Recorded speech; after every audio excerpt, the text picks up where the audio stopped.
What is up, SkinClub community? ELFISHGUY back again with another exclusive video for you. Now, a couple of weeks ago, we talked about the Mongolian teams heading to the upcoming major. There has been some changes to that in recent times. Senzu benched by the Mongols. I talked about that on my own channel. But today, what we're going to be talking about in this video is the Chinese teams that will be coming through to the next major. And I think this is a pretty interesting topic just because, A, we've got 3 Chinese teams. We've got, I guess, all 3, like the big 3 in a sense. And B, there's kind of a lot to think about when it comes to these Chinese teams. I mean, TYLOO, Lynn Vision, I think most people have kind of seen what they're going to get with regards to those teams. But even for those 2 teams, there's still a lot to sort of look forward to. And then in particular, there's a lot going on with Rare Atom that I'm not sure that most of the international community would be aware. So I wanted to talk about Rare Atom first. We'll go into TYLOO and Lynn Vision throughout the rest of this video as well.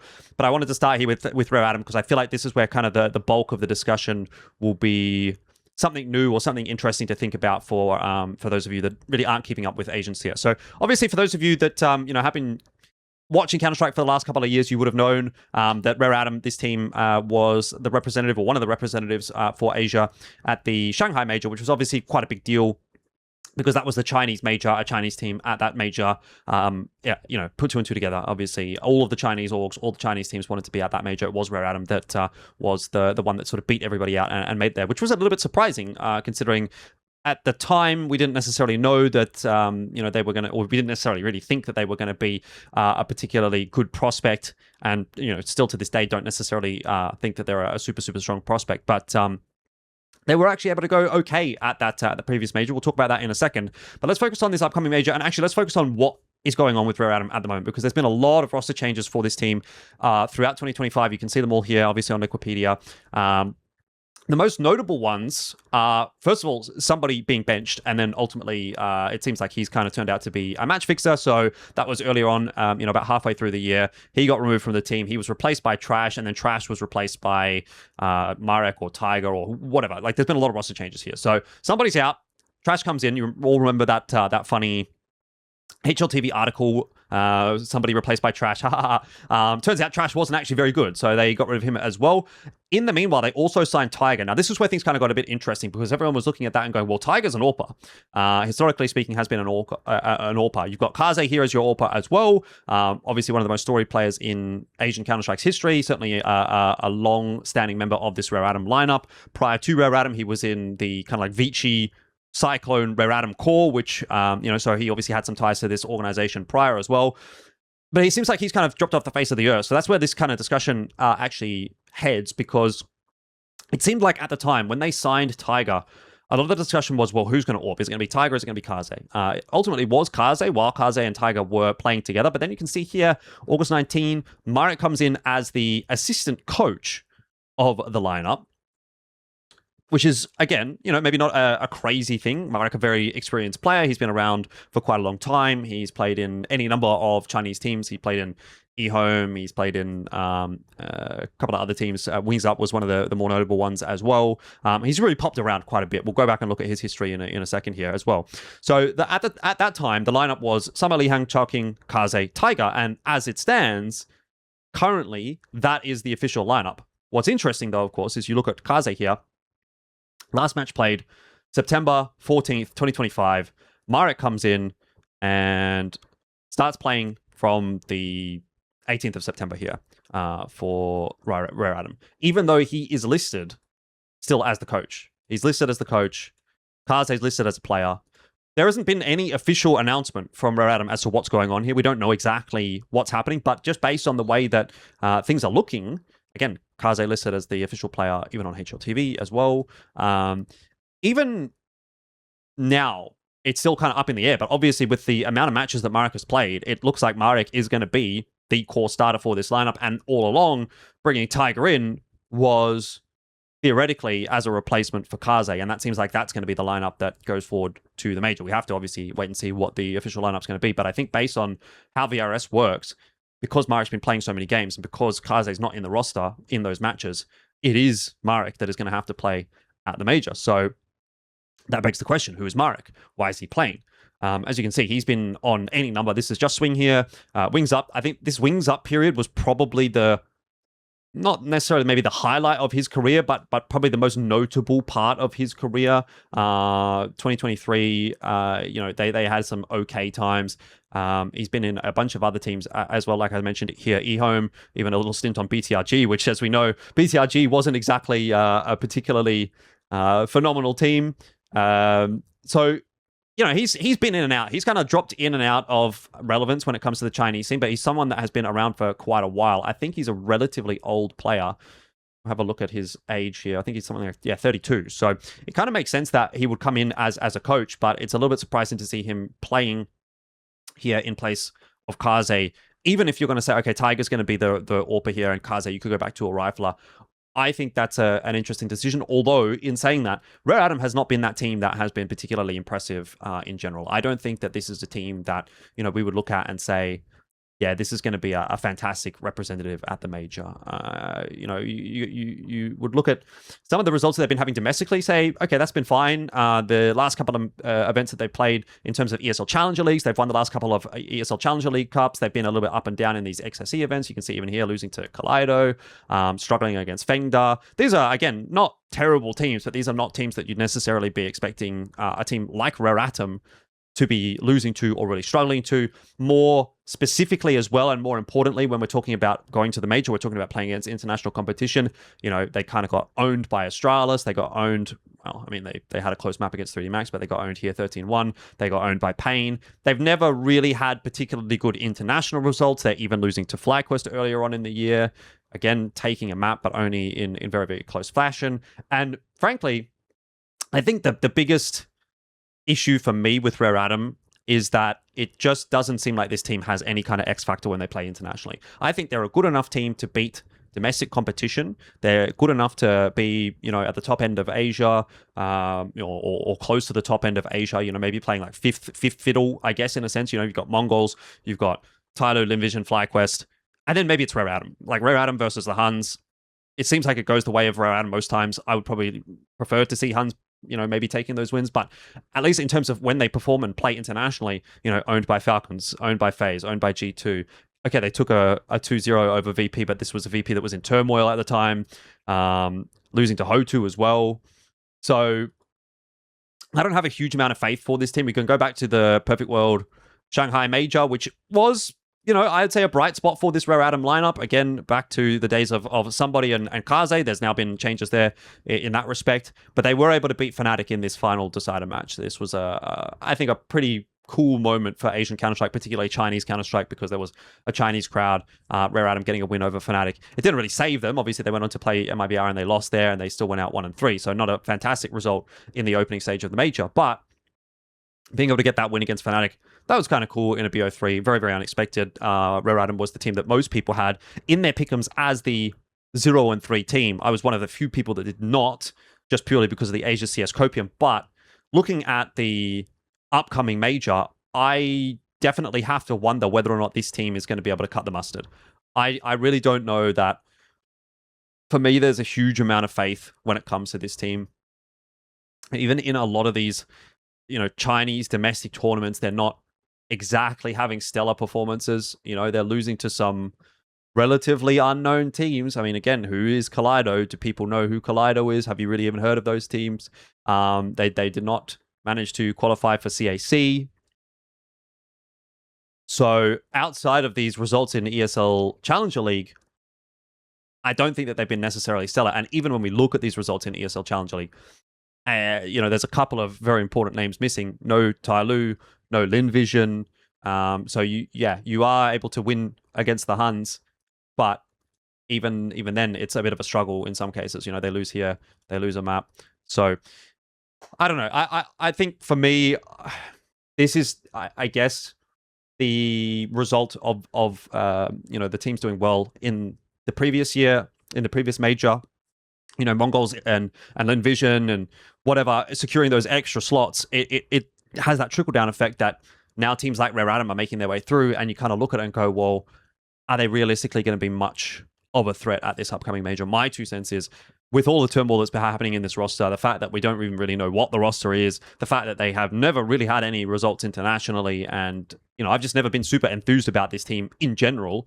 I think TYLOO and Lynn Vision are much better prospects. I think Rare Atom, unfortunately, is probably a very good chance at a 0-3 team. So I just don't really have a huge amount of faith. I guess that's the big takeaway for me. Anyway, let's move on to TYLOO. Right, so TYLOO, obviously a lot to discuss here. Now, this, I think, is a team that we've really been kind of waiting for a long time. And I think this year, in 2025, we've kind of started to really see what this team can do.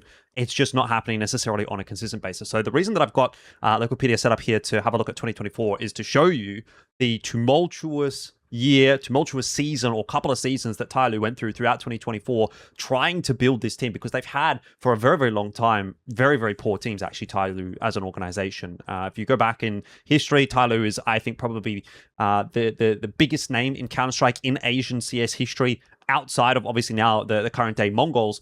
It was always TYLOO. Like, if you would talk about Asian Counter-Strike, people would say, okay, TYLOO is pretty much the best team that we ever had, which was like that 2018 TYLOO back in the day. And ever since then, they had all these really weird rosters. They had some Chinese rosters that were okay. Then they had like some mixed teams. I mean, Score was in here with like Emmy and Roger at one point, which is, some kind of weird mixed team that obviously was never going to work and never did work. And so they went through this like dark period, I think, TYLOO as an organization, where they were really trying to, put pieces in certain places and see what would eventually work out, throw stuff at the wall and see what stuck. Nothing really stuck until they eventually picked up the former Rare Atom lineup, aka the former Vici lineup, which was, Advent, Jamyoung, Kaze, and Mercury, obviously, alongside Mosea. And that was a lineup that I thought, that was really a nice core roster that you could start to build upon. So at that point, they had all these sorts of issues with like Advent and Kaze going in and out of the lineup. Advent was playing for a while. They had Orman in there as well. So throughout 2024, you can see like all these roster changes. They signed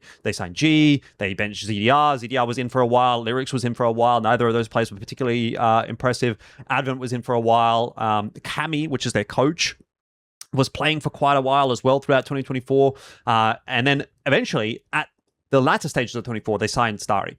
And we're like, oh, okay, finally, this is the lineup that we're going to get. We had Starry, Jamyoung, Mosea, Mercury, and G. And it was like, this is the Asia super team. This is the China super team that we've been waiting for, right? Finally, we've got rid of Advent. He was a really good in-game leader back in the day, but he just wasn't cutting the mustard in the server. Kaze definitely was also, I think, struggling a little bit with the AWP, as we sort of saw even going into the Rare Atom era. And it was like, okay, finally, we've put together this team that is going to be a really, really good prospect. You've got a mix of these young players kind of coming together, but you've also got some experience there as well. Jamyoung and Starry have been around for a little while. Mosea and Mercury kind of starting to come together as well. And G, certainly coming online too. And you thought, okay, this was it. And then Jamyoung departs the team for whatever reason in November. Starry goes back to Lynn Vision. And it's like, shit, what just happened? We don't really know. But then we come to 2025, Jamyoung's back. They find Attacker as a replacement for Starry, which I thought actually on paper, looking at that was a crazy move to me. I was like, there's no way Attacker comes back and he's good at all. He's going to be washed. He's just going to be an interim player. But it looks like, they've really found the secret sauce in a sense. And I think part of that is actually Mercury moving to this in-game leadership role as well, which he's seemed to have taken to quite nicely at the start of this year. So that's where things kind of started to come online. I mean, you can see obviously on the VRS graph, on the HLTV rating graph, things were really bad in 2024. I mean, they were up and down, but they were mostly down. And then all of a sudden in 2025, they're starting to sort of rise up a little bit, and they found some level of consistency. Now, they're not obviously the best team in the world. They're not looking like they're going to be the best team in the world. But if they can be a top 20 team in the world, I think that's kind of where TYLOO at the moment should be happy with, right? Because this is a fairly young roster. I mean, 24 as an average age, I guess, isn't the youngest necessarily, but Attacker's probably bringing that up a little bit. G, I think, is very young, actually. I think he's like 19 or something like that. And the rest of the guys aren't super old either. They'd be early 20s. So, you do have like a roster that you can build around on the future. You've got this great core of Jamyoung, Mercury, and Mosea that have been together for a very long time. G comes in as well as a bit of a fresher piece, but, Attacker as that experienced head. I like the composition of this lineup, and I think we kind of started to see in 2025 some of the results that we had hoped to see. I mean, even looking at the last major, They got themselves some wins. They actually didn't do too badly for themselves. They won Asia Champions League. That's a pretty big Asia domestic LAN. They obviously won Fisher Playground. That was really, I think, the breakout event for them, probably going from the Major to Fisher Playground. That was like the peak for TYLOO, where they actually had a bit of a result, I guess you could say, at a Major, as opposed to just getting absolutely banged out, which would be historically what we would expect to see from the Asia teams. And then they went to Fisher, and then they won Fisher, and it was like, oh, you know what? TYLOO's actually here. And that's all actually on top of, I would say, a reasonably decent run at ESL Pro League earlier on in the year as well, if I remember rightly. Yeah, I mean, 15th to 16th, it wasn't amazing, but they did make it, I think, out of the opening stage of that. So that was, again, something where we looked at and said, you know what?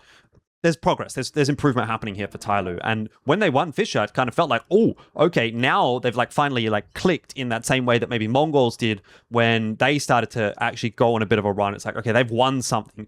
Now they can really start to look to like actually consolidate on that result. But unfortunately, that hasn't really happened. They went to Cologne. They didn't do very well there. They went to the Esports World Cup. I mean, okay, that was actually not too bad considering they ended up facing Vitality in the second round. So they beat Astralis and they played Vitality. It's single elim. You know, not much you can necessarily do there. But aside from that, aside from Fisher, they actually haven't really had a particularly amazing event or two. They haven't been playing a huge amount. The one that I want to draw attention to, I think, here is the Perfect World CS Challenge. They actually didn't do too badly. They beat Bait. They lost to 3D Max, but they made their way through that lower bracket again. They lost to 3D Max again. But if you look at these matches, and again, you look at the scorelines even as well, this is some pretty close results. This is a three-mapper. Obviously, goes all the way to three maps. Yes, they kind of get a little bit trounced on Inferno there, but they do make it to that third map. Here in this one, again, you know, very, very, very close loss for TYLOO. And that kind of feels like it has been a little bit how a lot of their matches go. They typically get close. I'm pretty sure if we even look at some of these matches here in Fisher Playground 2, they had some close matches there as well. Again, close loss to the Mongols, close loss to Liquid, you know, so there's like these really, really tight little matches. Okay, this is Aurora game, again, close, but 2-0, but close. I feel like this is a team that's like, they're kind of like on the cusp. And I don't know if other people feel that same way, but I do really think that this is a team that can do damage if things go their way, if things go right on the day. I think that this is the best team in China, personally. I think they have a better prospect definitely than Rare Atom. I definitely think they're a better prospect than Lynn Vision. I like the team a little bit more. They're more well-rounded. And for me, they have more players that you can look to rely on to say, this is the guy that if he steps up, they can win a game, right? When we're talking Lynn Vision, we'll talk about them in a little bit. It really, for me at the moment, is just Zaka. If Zaka's not online, that team doesn't exist. Rare Atom, I don't even think there's anyone really that you can look to and say, this is the guy. You know what I mean? Like, I think that the inconsistency is way too wild for someone like Child King. Tiger, I haven't really seen enough from, particularly internationally, to really say that I think he's going to be able to do it. And none of the other guys really, to be fair, to be honest, give me a huge amount of faith either. But with TYLOO, G, still very, very new in his career, seemed to have a bit of an uptick in form at the start of 2025. Obviously, a big reason why TYLOO was doing so well was, I think, G sort of coming online with that AWP. Again, obviously, we all know Jam Young. You know, he's like the Chinese version of, I guess, Senzu in a sense, or Bentet, or, you know what I mean? Like, he's like, if he's him for this team, he's him for China. If he's online, if he's having a really good tournament, if he's having a good map, chances are TYLOO will win that map, right? He is a player that can carry the game. He can really take the game away from you. And so I think for me, you know, you've got two really good sort of star players in a sense there, in that G and Jam Young can take a game away from you. Mosaic, very, very reliable force. I think that's a really big thing for me, is that this team at least has someone that is reliably always going to have a decent performance, you know, never really going to go missing. I don't think that Mosaic is the kind of guy that just like takes the game away from you, but he's always going to be dropping, you know, 15 for 15 or 18 for 15 or something like that. And he's going to do his job. He's going to do it well. Mercury, we don't necessarily expect to be doing a huge amount, but as far as IGLs are concerned, he actually has a pretty decent output in the server. And then Attacker, he's like that anchor guy that just, you know, look at 1,000 maps played in comparison to the rest of the guys. He just has to sit there, do his job, plug his site, and he does a pretty good job of like anchoring the sites. You know, he does a pretty good job like on Inferno, in Pit, and stuff like that. And he's actually pretty clutch as well. You know, again, a lot of the good results that we've seen from TYLOO have come off the back of Attacker having a couple of good clutches in any given map that sort of like put them over the edge. So it all kind of comes together. I think when it comes together for TYLOO, this is the team from China that I think I have the most faith in, and I do hope that they're going to come online. I know that the results of late haven't necessarily been as exciting as we would have hoped, but I still think that this is the team that we should be looking to really perform. And they're playing in quite a bit, sort of in the lead up to the major. So I think they'll be in good form. I think they'll be the team to beat for Asia. Even if Lynn Vision was a team that outperformed them at the previous major, I think that was an overperformance from Lynn Vision. Whereas at the previous major, I think TYLOO actually really looked like they hit their level, if that makes sense. They were able to go through this opening stage 3 and 2. It was a close results, but beat some okay teams. Complexity was in a bit of a shambles at the time. Obviously, FlyQuest is FlyQuest, so I don't know how much you can necessarily draw from stage 1. But even in stage 2, they were able to get themselves a win over M80. They had some unfortunate matches on Anubis against FaZe and Lynn Vision, and they lost to Heroic. But I actually thought that was a reasonable performance from this TYLOO lineup, personally. So we'll have to see what they can do again at this upcoming major. I think, again, looking at the field, that a lot of the field is beatable for TYLOO, and they've been getting their reps in of late. They have not changed their roster either. They've been really sticking with this core. They've been obviously presumably working hard in the background. So if it's not going to happen here, then I don't know when it's going to happen for this lineup. But call me a coper. I still believe in TYLOO. So with that, we'll move on to Lynn Vision. Okay, so let's talk Lynn Vision, who were the best performers from Asia at the previous major, obviously outside of the Mongols. So you might be looking at them and thinking, hey, maybe they can replicate that. Maybe they will be able to do that again and have a really good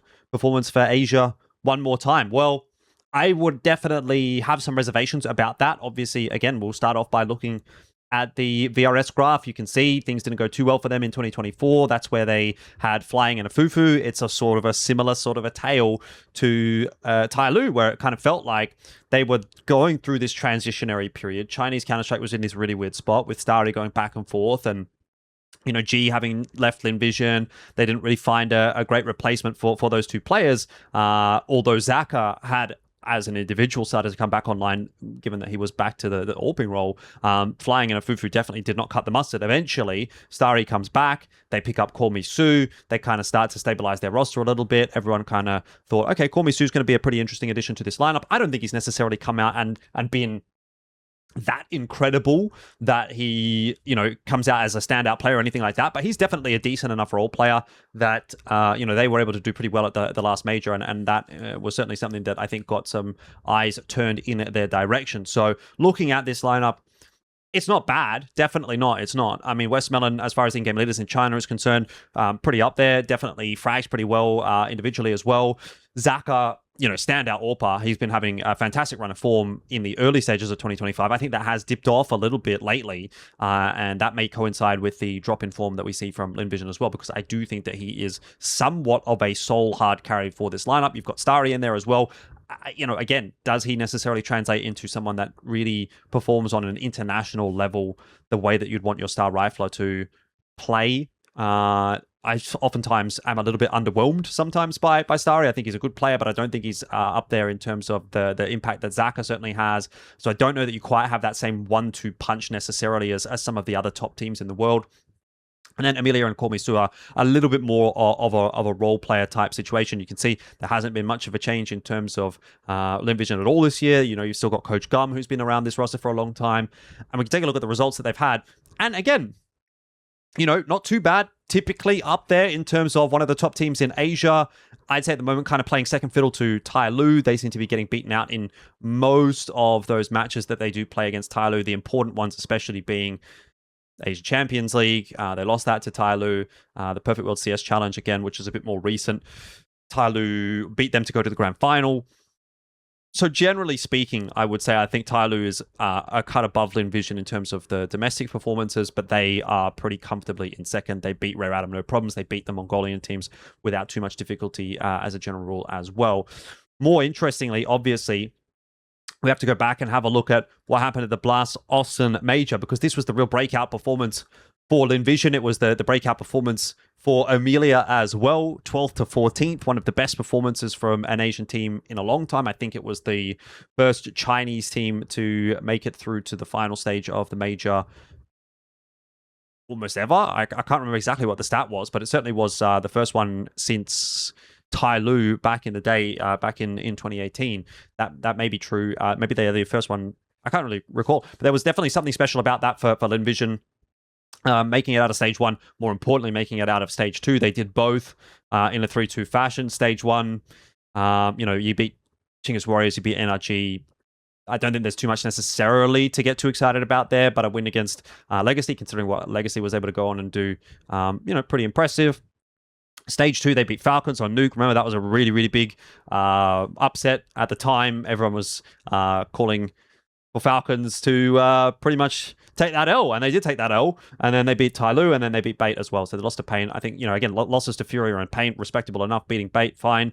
And then they go beat Liquid here, and we all thought, oh, hang on, maybe they can do something in stage 3 as well. But then you play Spirit, Mongols, and Legacy.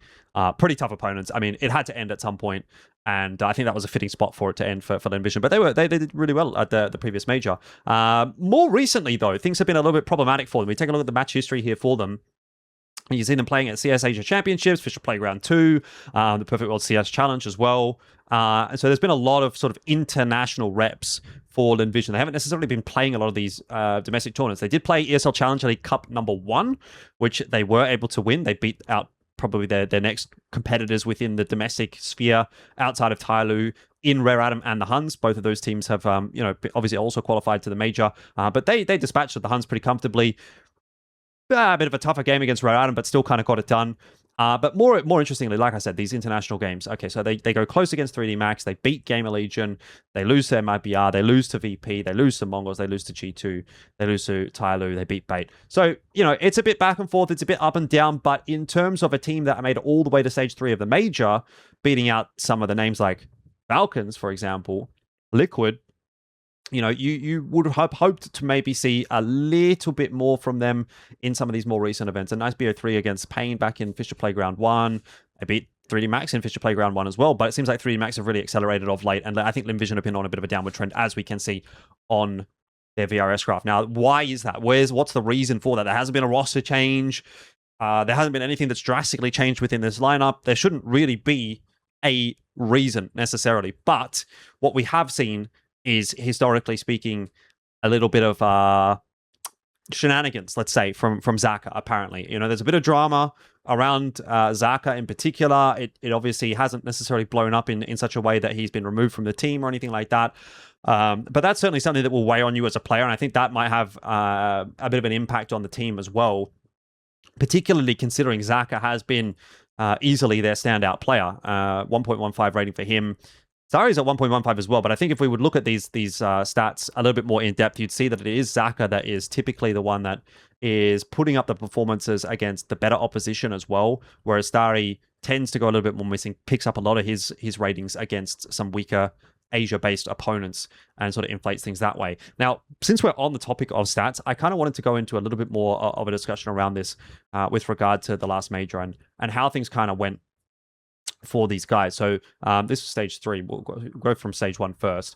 Again, you look at the last major and you think, can Lynn Vision do that again? Well, I think a lot of that was actually predicated off of just this absolute purple patch from Amelia. He had this insane run.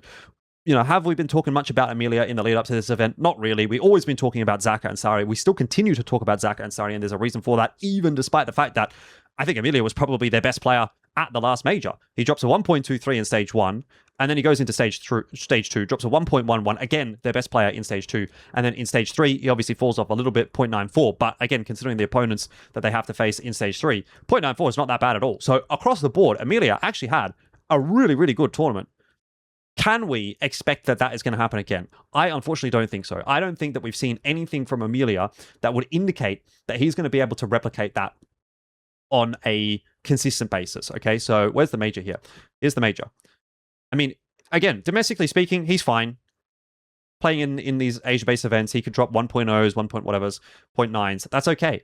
He goes to the major, 1.2, 1.1, 0.94. Absolutely stellar. Insane stuff from Amelia, a player that we don't expect much from. Goes to Fisher Playground 1, doesn't really replicate that. Okay, ESL Challenger League, that's a domestic Asia tournament. Doesn't really do too well at the Perfect World CS Challenge. Again, that's another international tournament. Again, another international tournament here. Fisher Playground 2.76. And CS Asia Championships, again, 0.91. So definitely not having that same impact that he did at the major. He has reverted back to the mean. And again, if Amelia does not play this well at the major in stage 1 and stage 2, does Lynn Vision make it any deeper than what they did? Or do they make it even as deep as they did? The answer is a resounding no. Unless Zaka goes into insane hard carry performance, which I don't think he's going to be able to do at the moment. I mean, maybe we can go back and look at Zaka a little bit as well here and see what his numbers have been looking like of late. Because I think he's had a bit of a drop-off in performance. See if that's replicated by the numbers as well. Obviously, you know, a bit of an average major from him. Pretty good Fisher Playground 1. Obviously very good in ESL Challenger League domestically. Decent here at Perfect World. Bit of a drop-off here, bit of a drop-off here. So, okay, bit of an up and down. Again, I feel like Zach is kind of the key, and with all of the shenanigans that's going on around him at the moment, I don't know how locked in he's going to be. However, the one thing I will say about Lynn Vision, and this is the one thing that does give me a bit of hope, is that they're, I feel like, a team that I always constantly underrate. So, I've always been a TYLOO fanboy. I think you can kind of get that from this video. But looking at how they've performed, I constantly come in with this, like, air of, oh, they're not going to do too well, and then they actually kind of overperform my expectations. So I don't think this is going to be a team that's going to easily be swatted aside, particularly in stage 1. I think they will be a very big threat in stage 1. Do I expect that they're going to be able to replicate things from the previous major? Certainly not, unless we see, again, a big overperformance from someone like an Amelia, or both Zach and Starry are online, and then Westmelon, you know, he's having some great calls. I think it's possible. I definitely think it's possible. I do think that this is a decent enough team to really cause some trouble. And they've also, you know, again, as you can see, had a lot of reps coming into the upcoming major. I think they'll be playing in a couple of other things in the near future as well. Let's have a look and see. Chengdu, obviously, they'll be playing. So they miss out on the upcoming Blast tournament, which I think TYLOO is going to be playing at. So maybe not quite as much of a lead in as what TYLOO has got, but you know, still being able to play Chengdu and then focus in on the major. I think it's possible for Lynn Vision to make it out of stage 1. But I don't know that I expect to see them make it into stage 3 again. I don't know that they're going to be able to do quite what they did at the last major. I think that was really something special, some sort of like planets aligning type situation for Lynn Vision to make it that deep. So my take is, at the end of this one, we want to wrap up all the Chinese teams here. I would say I'm looking at TYLOO and Lynn Vision to make it out of stage 1 again. That would be the pass mark, I think, for Chinese Counter-Strike. Red Atom, I have zero expectations for. If they go 0-3, whatever, I don't care. But TYLOO and Lynn Vision, if they can make it to stage 2 and then do a bit of damage in stage 2, then I'll be happy enough with that as a result. So that's my thoughts on the Chinese teams coming into the upcoming major. The next video I'll make will probably, unless there's some major news that I need to discuss immediately, will probably be around FlyQuest and their chances at the upcoming major. So stay tuned for that one in a couple of weeks and let me know what do you think about the Chinese teams. Do you agree with me that TYLOO and Lynn Vision can maybe make something happen and Rare Atom will definitely not?